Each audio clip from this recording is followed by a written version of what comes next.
আর কার প্রশ্ন আছে একবারে করে দেন। কোনটা দিয়ে এইখানটা দিয়ে আগে দিই সব ভাইস প্রেসিডেন্ট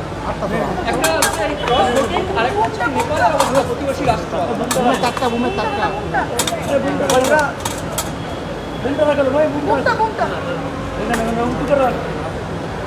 গতকাল উপরাষ্ট্রপতির যে নির্বাচন ছিল ফলাফল আপনারা দেখেছেন। সাংসদদের তরফে বিশেষ করে অপোজিশনের প্রায় সবাই উপস্থিত ছিল। আমাদের দলেরটা আমরা বলতে পারি যে লোকসভা রাজ্যসভা মিলিয়ে বসিরহাটে যেহেতু হাজি নুরুল প্রয়াত হয়েছেন, আমাদের লোকসভায় 28 জন মেম্বার রয়েছে, রাজ্যসভায় 13 জন মেম্বার রয়েছে এবং 28 এবং 13 41 জনই উপস্থিত ছিল। তারা বিরোধী জোটের প্রার্থী সুদর্শন রেড্ডিকে সকলে ভোট দিয়েছে, এমনকি অসুস্থতার মধ্যেও সুদীপ বন্দ্যোপাধ্যায়, সৌগত রায় তারাও নিজেরা ছুটে গেছে এবং তারাও তাদের ভোটাধিকার প্রয়োগ করেছে। এখন যারা এই ভোটের হিসেব রেখেছে, যেহেতু গোপন ব্যালটের ভোট, এটা বলা মুশকিল যে ক্রস ভোটিং হয়েছে না বিরোধী পক্ষের ভোটগুলো বাতিল হয়েছে বা ভয়েড হয়েছে, এটা তো বলা মুশকিল। এখানে স্পেকুলেশনের জায়গা থাকে বলে আপনারা স্পেকুলেশন করার জায়গা পাচ্ছেন। তবে আমার যদি আপনার যুক্তি বা তর্ক ধরেও নি যে ক্রস ভোটিং হয়েছে, আমার বিশেষ করে মনে হয় যে কয়েকটা দল রয়েছে যেখানে বিজেপি, বিশেষ করে আম আদমি পার্টির মতো দল, যেখানে 1-2 জন রাজ্যসভার এমপি একদম সরাসরি বিজেপিকে সাপোর্ট করে। তারা এমনকি তাদের নেতা অরবিন্দ কেজরিওয়ালের বিরুদ্ধে একজন মহিলা এমপি রয়েছে, তারা তো সরাসরি মানে নামে আম আদমি পার্টি, বিজেপিতে নাম লিখিয়েই দিয়েছে। এরকম 2-4টে এমপি তো রয়েছে। আর ওরা অনেক টাকার বস্তা নিয়ে নেমেছিল ভোট কিনতে। আমি কালকে গিয়ে 4-5 জনের সাথে যেটুকু কথা বলে বুঝতে পেরেছি, এক একজনের ভোট কিনতে প্রায় 15-20 কোটি টাকা খরচা করেছে। এখন বিক্রি হয় পণ্য বা দ্রব্য। তাই যারা ভোটে নির্বাচিত হয়ে জনপ্রতিনিধি হয়ে মানুষের কথা বলার জন্য পার্লামেন্টে গিয়ে মানুষের আবেগকে বিক্রি করতে চাইছে, তারা হয়তো বিক্রি হতে পারে, কিন্তু মানুষের আবেগ তো বিক্রি হয় না। জনপ্রতিনিধি বিক্রি হতে পারে, জনতা বিক্রি হয় না। বিজেপি এই টাকার খেলায় নেমেছে, তো আমরা 2021-এর নির্বাচনেও দেখেছি। আমরা একাধিক বিধানসভা নির্বাচনে মহারাষ্ট্র, ঝাড়খণ্ড, এরকম কত বুড়ি বুড়ি উদাহরণ আপনাদের সামনে রয়েছে, যেখানে টাকা দিয়ে এমএলএ কেনাবেচা করে সরকার ভেঙে দেওয়া হয়েছে। এটাই তো ওদের লক্ষ্য এবং উদ্দেশ্য, এবং এটাকেই বারবার তারা অগ্রাধিকার দিয়ে আসে, মানুষের উন্নয়নকে অগ্রাধিকার না দিয়ে। জনপ্রতিনিধি এবং নেতাদের তারা কিনতে পারে, জনতাকে কিনবে কোত্থেকে?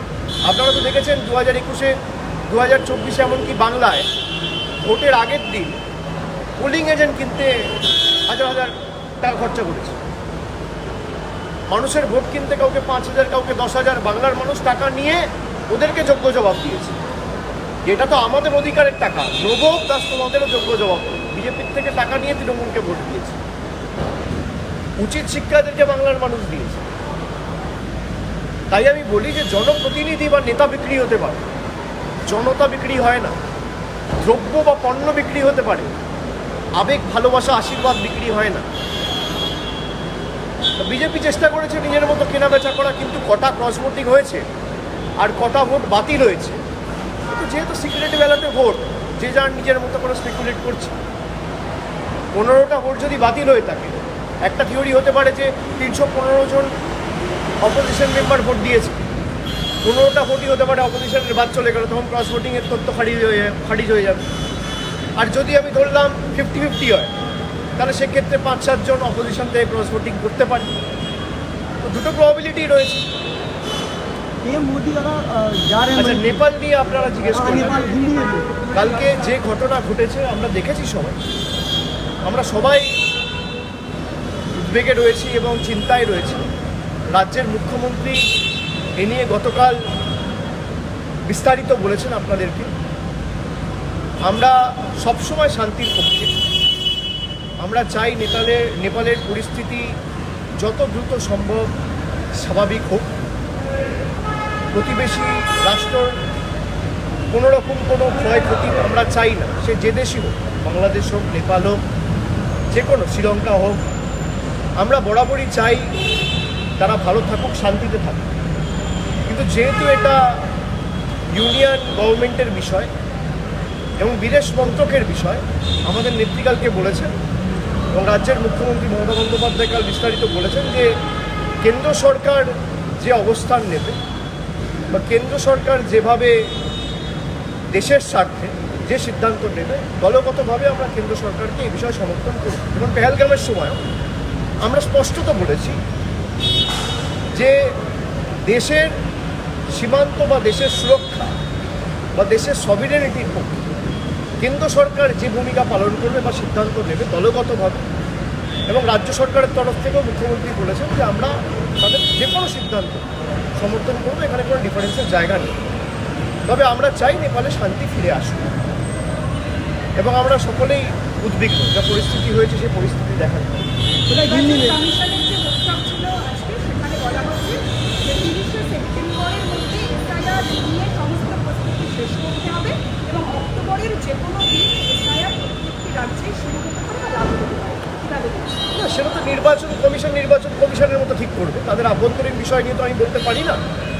তবে এসআইআর নিয়ে আমরা বলেছিলাম যে আমরা আমাদের মতো কোর্টের বাইরে কোর্টের ভিতরে উভয়ই লড়াই করব। আমরা পার্লামেন্টেও লড়াই করেছি, ডিসকাশন চেয়েছি, বিজেপি ভয়ে ডিসকাশন দেয়নি। আমরা নির্বাচন কমিশনের কাছে প্রতিনিধি দল পেয়েছি, আমাদের যে প্রশ্নগুলো ছিল তার একটাও সদুত্তর নির্বাচন কমিশন এখনও দিতে পারেনি। তবে গত পরশুদিন বিশেষ করে সুপ্রিম কোর্টে যেভাবে এরা ধাক্কা খেয়েছে, যেখানে 12তম সংযোজন হিসেবে আধার কার্ডকে ম্যান্ডেটরি করেছে সুপ্রিম কোর্ট, 12 ডকুমেন্ট হিসেবে আপনাকে স্বীকার করতে হবে, আপনি বাধ্য। এখানেই তো নির্বাচন কমিশন হেরে গেছে। নির্বাচন কমিশন যদি এসআইআর করতে চায় আর তাদের যদি উদ্দেশ্য ঠিক থাকে, এই এসআইআরের না, এই ইলেকটোরাল রোলের ভিত্তিতেই তো গতকাল উপরাষ্ট্রপতি নির্বাচন হলো, সেটা তো অবৈধ। তাহলে এই ইলেকটোরাল রোলের ভিত্তিতেই 2024 সালে প্রধানমন্ত্রী নির্বাচিত হয়েছে, সেটা তো অবৈধ। তাহলে সেই সরকার অবৈধ। আপনার যদি উদ্দেশ্য সঠিক হয়, সৎ হয়, মহৎ হয়, আপনি যদি সত্যি ভুয়ো ভোটার বাদ দিতে চান, তাহলে এই ভুয়ো ভোটার যুক্ত তালিকায় তো নরেন্দ্র মোদী নির্বাচিত হয়ে 2024-এ ক্ষমতায় এসছে। এই ভুয়ো ভোটারের তালিকায় তো গতকাল উপরাষ্ট্রপতি নির্বাচন সম্পূর্ণ হলো। তার মানে দুটোই তো অবৈধ। আপনার যদি উদ্দেশ্য সৎ থাকে, আপনি কেন্দ্র সরকারকে বলুন রিজাইন করুন। আপনি একদম কাশ্মীর থেকে কন্যাকুমারী যত রাজ্য আছে, যত বুথ আছে, যত গ্রাম আছে, যত এলাকা আছে, সব জায়গায় এসআইআর করুন। আমরা সমর্থন করি, আমি তো বলছি। কিন্তু সরকারকে আগে রিজাইন করতে হবে, কারণ এই তালিকার ভিত্তিতে আপনি প্রধানমন্ত্রী হয়েছেন, কেউ স্বরাষ্ট্রমন্ত্রী হয়েছে, কেউ রাষ্ট্রপতি হয়েছে, কেউ উপরাষ্ট্রপতি হয়েছে। এই তালিকা যদি ত্রুটিযুক্ত হয়, তাহলে আগে তাদের ইস্তফা আমরা দাবি করছি, তারপর আপনারা এসআইআর করুন, করে ফ্রেশ ইলেকশন করুন। আমরা তো মানুষের কাছে যেতে ভয় পাচ্ছি না, এটা আমি আগেও বলেছি। মধ্যপ্রদেশ সিএম আজকে কলকাতায় এসে বলেছেন যে রাজনৈতিক কারণে এসআইআর এর বিরোধিতা করা ঠিক নয়। কারণটা কি? রাজনৈতিক কারণটা কি হতে পারে? যদি এসআইআর নিয়ে আমি আবার বললাম একই কথা, আমার থেকে না শুনে, আমার উত্তরটা না শুনে প্রশ্ন করলাম।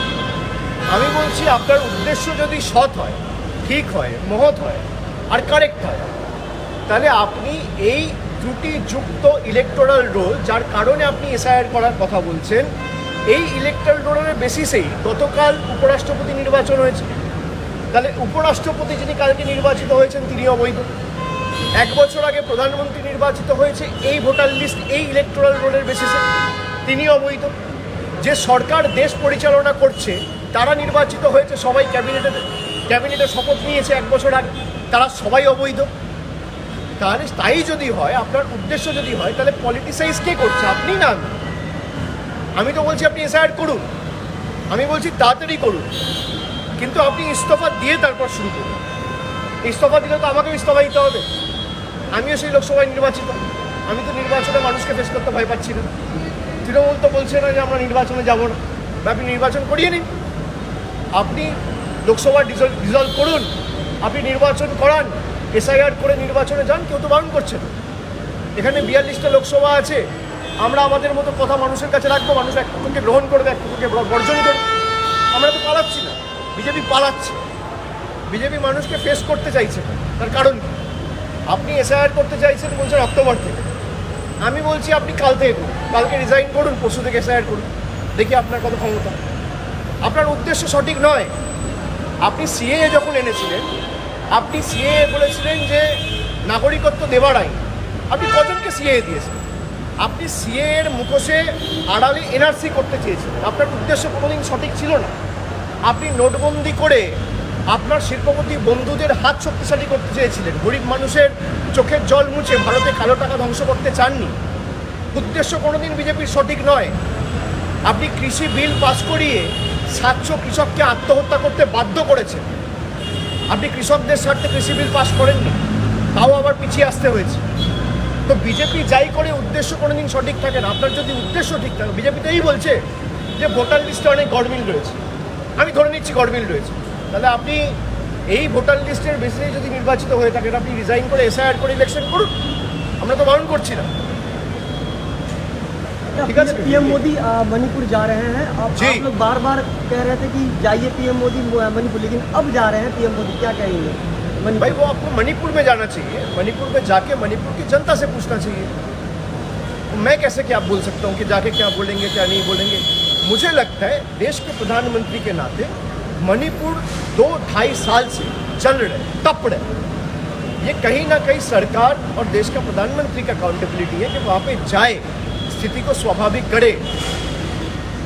इसमें अब 2 साल बाद जा रहे हैं, ठीक है। मणिपुर में जब अगले बार जनता को तय करने का मौका आएगा तो जनता ठीक करेंगे मणिपुर के हित में क्या होना चाहिए क्या नहीं होना चाहिए।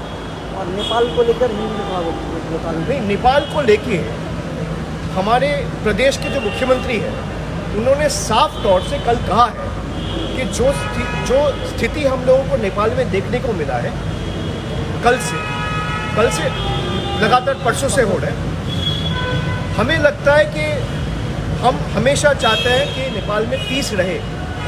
We always want peace to prevail, especially in our neighbouring countries.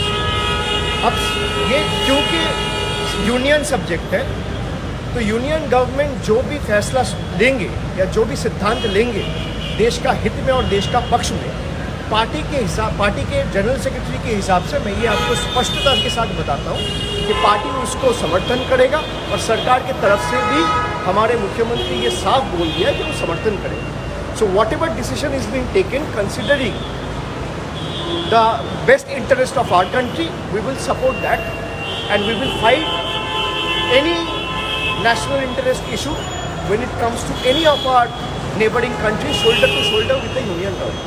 अभी चर्चे का विषय बन रहा है कि जो 15 MP हैं वो क्रॉस किए हैं और एनडीए के कैंडिडेट को वो स्पेकुलेशन की बात है, आपको पता नहीं है। वो चर्चा तो बहुत कुछ हो सकता है। अब किसी के पास कोई सबूत नहीं है कि जो 15 वोट इनवैलिड हुआ वो अपोजिशन के वोट है कि उसमें 7 वोट अपोजिशन के हैं कि 8 वोट है कि 1 वोट है कि 2 वोट है।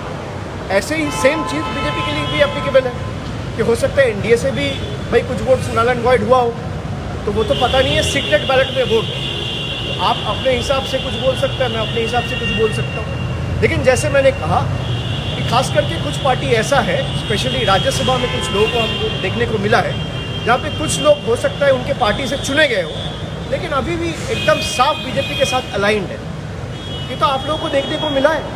आम आदमी पार्टी का एक राज्यसभा मेंबर का एग्जाम्पल मैंने आपको दिया, हो सकता है ऐसे 4-5 मेंबर्स हो, लेकिन आप ये समझ लीजिए कि जब आप खरीदने की बात करें, आप जनता के प्रतिनिधियों को खरीद सकते हैं। जो चुन के आए हैं, जो सरकार में बैठे हैं, उनको आप खरीद सकते हो। जो हार के विपक्ष में बैठे हैं, ईडी सीबीआई के डर से उनको खरीद सकते हो, लेकिन जनता को खरीद नहीं सकते हो। तो बिकते वही है जो बिकना चाहते हैं, जनता बिकनी नहीं चाहते हैं। जनता जवाब देगी और उस जवाब के लिए जनता तैयार है। तो जो लोग एसआईआर का बात करते हैं, मेरी चुनौती है, आप पहले इस्तीफा दीजिए और फिर एसआईआर करवाइए, चुनाव में दूध का दूध पानी का पानी हो जाए, ठीक है।